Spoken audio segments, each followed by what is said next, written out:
প্রথম ইনিংসে মাত্র 164 রানেই গুটিয়ে গিয়েছিল বাংলাদেশ। এরপর নিজেদের প্রথম ইনিংসে নেমে আগের দিনই 1 উইকেটে 70 রান তুলে ফেলেছিল ওয়েস্ট ইন্ডিজ। তাতে লিড নেওয়ার ভাবনা অলিকি ছিল টাইগারদের। সেই দুরূহ কাজ সম্ভব করতে সামনে থেকে নেতৃত্ব দিয়েছেন তরুণ পেসার নাহিদ রানা। দুর্দান্ত বোলিংয়ে তুলে নিয়েছেন ক্যারিয়ারের প্রথম ফাইফার।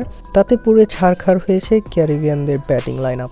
এদিন জামাইকায় সিরিজের দ্বিতীয় টেস্টে দুর্দান্ত বোলিং করেছেন নাহিদ রানা। ক্যারিবিয়ানদের 146 রানে গুটিয়ে দেওয়ার মূল কারিগর নাহিদ রানা। আগুন ছাড়া সব বোলিং করে রীতিমতো কুপকাত করেছেন ওয়েস্ট ইন্ডিজ ব্যাটারদের। ইনিংসের 43তম ওভারের তৃতীয় বলে ব্র্যাথওয়েটকে ফেরান নাহিদ রানা। 128 বলে 39 রান করে বিদায় নেন তিনি। 45তম ওভারের শেষ বলে লিটন দাসের দুর্দান্ত ক্যাচে উইকেট শিকার করেন তিনি। এরপর 59তম ওভারের চতুর্থ বলে আলজারে জোসেফকে প্যাভিলিয়নে পাঠান নাহিদ রানা। এরপর 65তম ওভারের শেষ বলে ওয়েস্ট ইন্ডিজের শেষ উইকেটটাও শিকার করেন নাহিদ রানা। ফলে দুর্দান্ত নজরকাড়া বোলিং করে সবাইকে চমকে দিয়েছেন নাহিদ।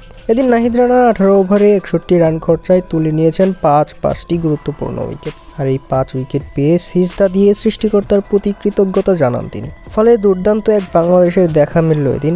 লিড নিয়েই দ্বিতীয় ইনিংস শুরু করলো টাইগাররা।